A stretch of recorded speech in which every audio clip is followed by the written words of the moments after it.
What's going on, everyone? Welcome back to AxelBeats. Today I want to talk about this, the Yashahime Manga.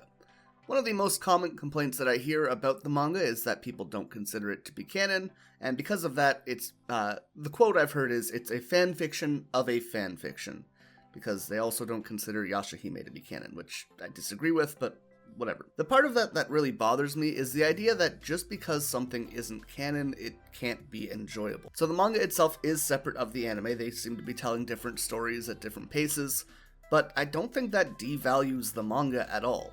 And I want to talk about a couple different cases where things have worked out from changing from the original story, and where things maybe haven't, and why that doesn't really take away from the existence of this new property just because it isn't part of the original story. I'm going to talk a little bit about other anime and manga, and I'm going to talk a little bit about some comic books that I grew up on as a kid, because while I don't read a ton of manga, I used to read a lot of comic books. So one of the big complaints about the Yashahime manga in particular is the change to Toa's character. She's much more of a popular girl at school, even though no one can approach her because she's so intimidating, as you see on this panel here, and that definitely is a big change for her character from the one we see in the manga. Similarly, you have her doing this demon slaying, ghost slaying thing in the modern era. I thought that was kind of cool and something that lacked in the anime series, but again, it is different from the anime. We have Mistress Centipede transforming without the use of a jewel, and the girls seem to have a more easy way to travel between the different eras. So all of that are little things that were changed in the manga, which I guess upset people and started them on this whole it's not canon crusade.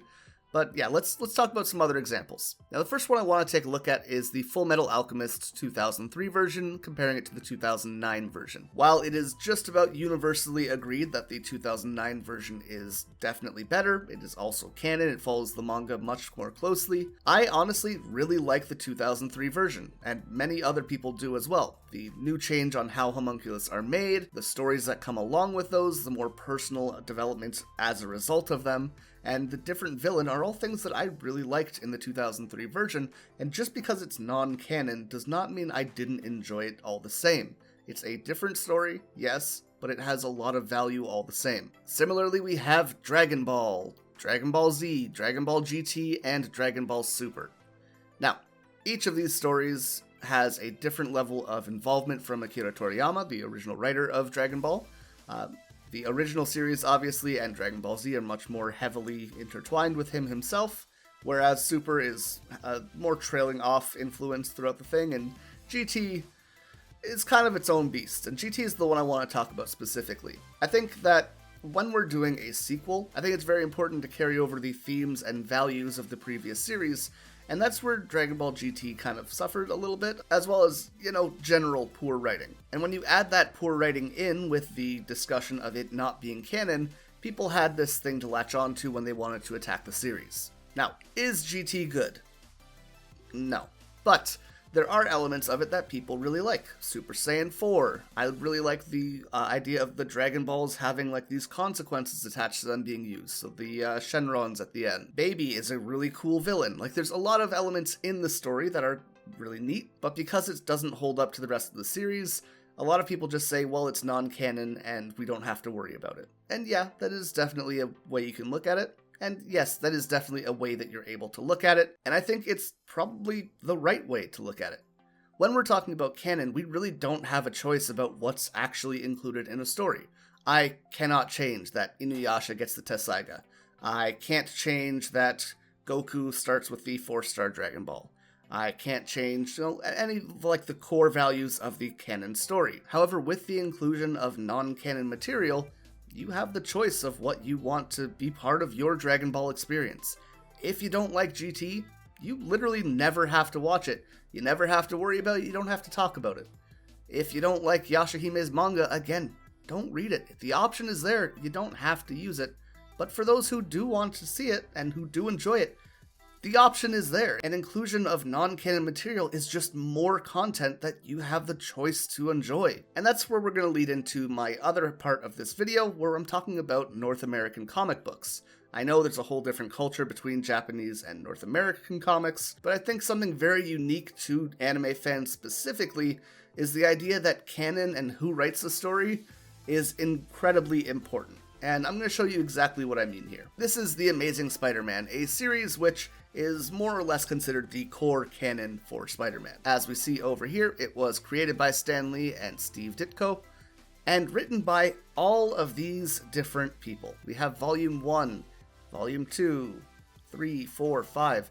All of these have different sets of writers, and no one has ever complained, really, that this isn't canon because the writing staff has changed over time. They just enjoy that there's more Spider-Man to take in, and that this is the story they love being told in a new light. It's an evolving story that changes with the times, and the changing writing staff adds to that. But more importantly to the topic at hand, we're going to talk about Ultimate Spider-Man. This is my personal favorite comic book series. There aren't really any series I can think of that I enjoy more than Ultimate Spider-Man. I love this one. And in general, this is just something that most comic book fans, or fans of Spider-Man specifically, really did enjoy. This is a good series. But it's not part of The Amazing Spider-Man. It doesn't follow the canon of Spider-Man. It is separate, much like the Yashahime anime and the Yashahime manga. They are two separate stories. Yes, they follow the same characters, but they're told in different lights. And if we look at the writing staff for Ultimate Spider-Man, Brian Michael Bendis. That's it. We don't see Stan Lee or Steve Ditko anywhere. And if we go back to Amazing Spider-Man's list of writers, Brian Michael Bendis is not in here at all. So despite this having a completely separate writing staff and a completely separate canon, this is just good content that people could choose to enjoy. It does not matter if it's part of the main story, it's just extra good stuff. And without Ultimate Spider-Man, and more specifically Brian Michael Bendis, we would have never had my favorite comic event of all time, the death of Ultimate Spider-Man. This was so good. I absolutely loved this. And on top of that, it allowed for the introduction of Miles Morales and the new Ultimate Spider-Man, which leads us into Enter the Spideyverse, which is a phenomenal movie. And speaking of movies, when we look at the Marvel Cinematic Universe, a lot of elements don't follow the original timeline or original canon of the manga that they represent. There are changes all over the place, and while people might get a little bit upset over big details being changed, as a whole, most people just look at them and say, yeah, this was a fun movie. It's a cool way to experience a character I loved. And Marvel obviously are not the only ones that make these changes. If we look at DC, Superman, which not really one of the comics I particularly enjoy. I find him pretty boring. I think a lot of people do. But when we look at the list of writers, created by Jerry Siegel and Joe Shuster, all of these different writers over time. Hey, Brian Michael Bendis, cool. I might have to look at the Volume 5 set. But this is a character that has its own canon, right? The Superman comic series.